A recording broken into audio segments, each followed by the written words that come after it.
So in order to understand photography, I think it's really important to take a look at the history because I think it's really interesting and it also gives you some perspective on why photography developed the way that it did. Now, doing the research for this lesson, I realized it actually went back a little further than I had remembered. The first idea for a pinhole camera was kind of came up with in the time of Plato. So in ancient Greece and in China around the same time, people were kind of imagining doing sort of thought experiments for something that would someday resemble what we would use hundreds of years later, thousand years later, in the pinhole camera. Now the next step is the camera obscura, and the camera obscura is actually really interesting because it's basically a camera without film. The idea is you've got a wall, so you've got this empty room, and if you put a little tiny hole in the wall, the light will come in from the other side and it will be sort of focus through that hole and then onto the wall on the opposite side. So you can see here that this scene is being reflected on this wall, or sort of focused on this wall through this hole. And this is basically the foundation of photography right here. This is the moment when this came into focus, or, well, really, quite literally as well. The only thing that was really missing was the chemicals for this, and these were discovered somewhere between the year 1200 and 1600. The different scientists at different times realized that there was this sort of group of chemicals that were related to silver, and one was silver nitrate. And this turned out in the end to be photosensitive, and this whole discovery of it being photosensitive was first sort of formulated and organized by a guy named Wilhelm Homburg in 1694. And this is when he realized that there was a, as he put it, a photochemical effect. Now the groundwork was basically laid for photography to begin. So from here, from 1700 through the 1800s, you see kind of a focus on lenses and on sort of bettering this camera obscura over here. So you'd have people putting in a lens right here instead of just a hole. And this would lead directly to the developments that would come in the 1800s.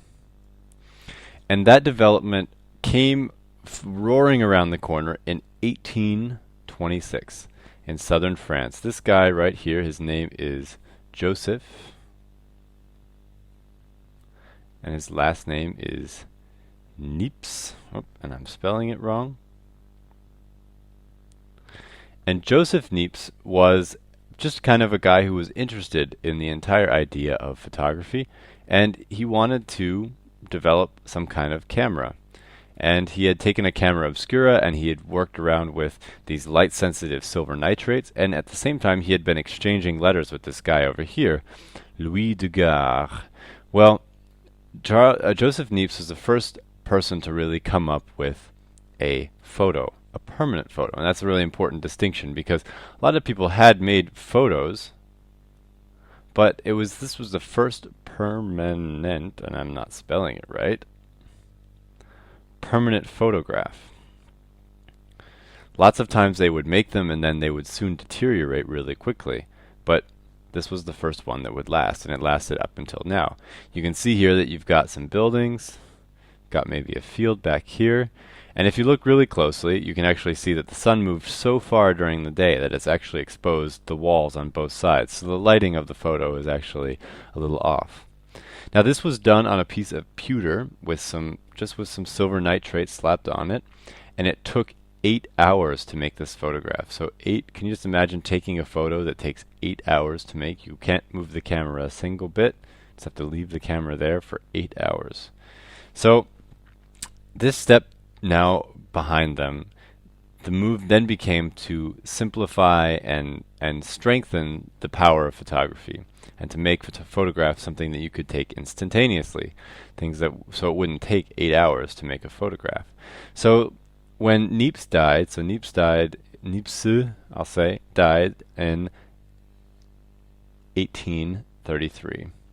And he passes all of his papers on to Daguerre, who in turn, just 6 years later, comes out with the daguerreotype. And this was a revolution. This was very, very big news because the daguerreotype took the same process and basically made it something that could be done more quickly and more permanently. So instead of taking 8 hours, it would just take a few minutes to make a photograph. And this is one of the first daguerreotypes. It's of a city, obviously somewhere in southern France.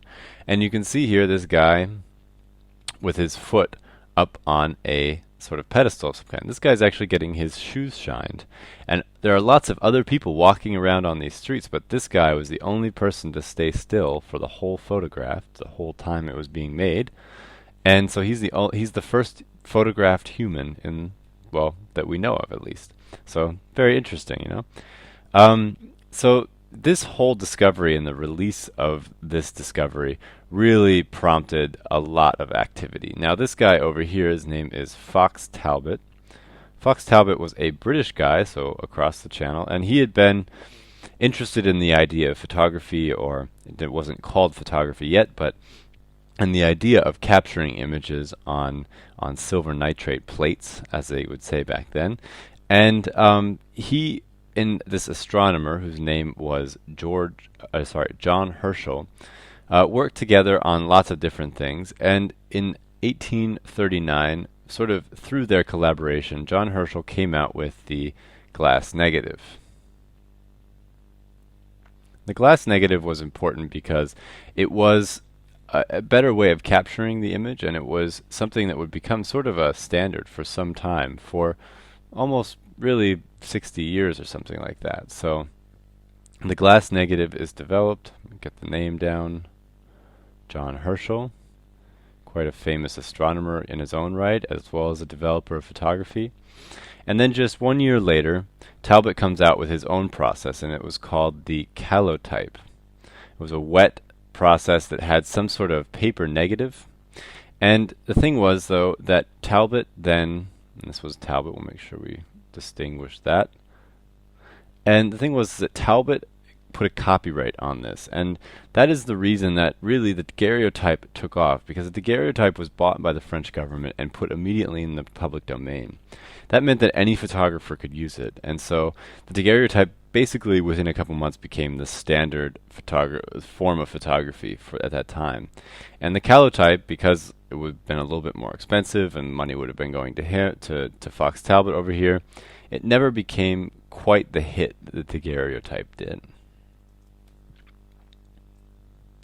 Now, things went very quickly from here, and within a couple months of the daguerreotype being developed, it was already being used in the field. And by the 1850s, it was really common to see roving photographers like this traveling through the countryside of Europe and even in America and other places, and doing these sort of mobile photo studios.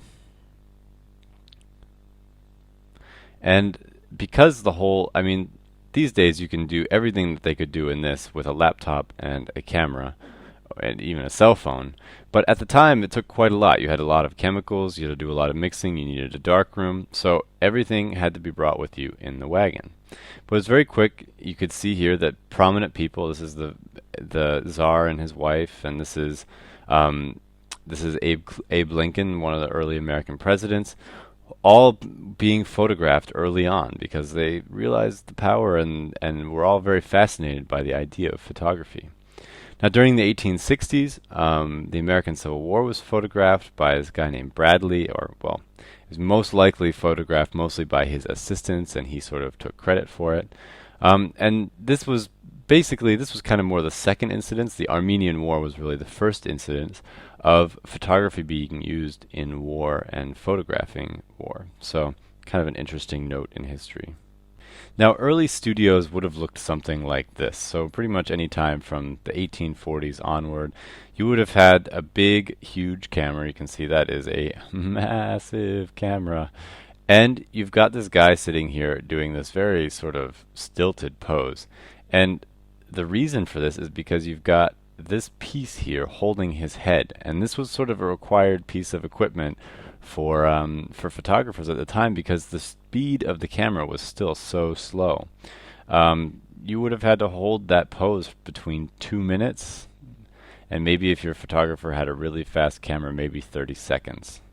So that's a really long time to hold your head very still for a photograph. So it's pretty amazing. You'll sometimes look in the photos and you'll see that people blinked during the photos or things like that. But this piece of machinery here on the back, this sort of stand, is meant to secure the head, and it's often hiding behind the person in the photo. You don't usually see it when you look at the actual photos. But this is how people adapted to the technology. As it progressed, though, things got better, and they didn't have to use that anymore. Now, here is really where that step takes place, where things really got a lot faster and really changed a lot. 1870s, the dry plate comes out and becomes really popular. Instead of having wet plates of copper or things like that you had to put inside of a camera, or like a pewter plate or something like that, you would just have a dry piece of emulsion that was sort of like the film that you would be used to but on usually on like a hard plate, not on something that was soft. Now in the 1880s, Kodak really made some big steps in the technology and really kind of came out with some things that would really forever change photography. In 1884, George Eastman develops a dry gel on paper, and so basically sort of the predecessor to the film that we would be using 50 years later. In 1888, they came up with this slogan right here, which I think is just great. You press the button and we do the rest. And they used to send cameras to their customers with 100 photos in them, and then the person could run around and take photos of all they want to their heart's content, and then send them into the Kodak factory, which looked something like this, get it developed, and they would then come back as photos. And you can actually see here part of my family. This right here is my great-great-great-grandpa. They would make photos of each other, and so there's all these great old photos from this time that were all probably most likely taken on Kodak cameras. 1924 was important because Leica came out with the first 35 millimeter camera. 35 millimeter camera really revolutionized photography in some pretty fundamental ways. The reason is because before this, cameras were just so big and heavy, it was really hard to take them out and capture things in the way that you would experience them. And so you can see here, for example, this image from D-Day in World War II. This is sort of the style of photography that 35 millimeter allowed for. People could bring a camera with them and shoot something running along with the action, and the camera was so light and small that you didn't have to even have a tripod, and it was fast enough that you could really take a lot of new innovative photos. After World War II, things really changed a lot, and this is where things really kind of blasted out of the gate. The first SLR came in 1949, so this is a single lens reflex, and we'll explain what that means later, but this is a very special kind of camera that really kind of has become the industry standard for professional photographers. Also, the first digital image. So this is actually a scanned image, so it's not from a digital camera, but it is first digital image right there. So from that moment on, photography really made a lot of leaps and bounds very quickly. In 1963, you get the Polaroid camera. In 1985, you got autofocus, which really changed the way cameras worked with consumers and really changed the kinds of cameras that consumers were buying. From there, you then moved into the 90s, and it was definitely the beginning of the digital age. You can see this NASA experiment up here. This was a press camera that was being experimented with. You can see it's like carrying a massive computer around. And then there were some early attempts at consumer cameras as well. And that brings us to now. That brings us to the almost now. In 2004, Kodak stopped making film cameras, so they started switching over to digital cameras like this one right here. Cameras got to be a lot bigger, took a lot of different directions. You can see here the mirrorless sort of wave of cameras that came in 2011. And the DSLRs also got very big, very expensive, and started making video. So that is sort of the story of photography. You can check out more videos for this course and check out other courses at allversity.org.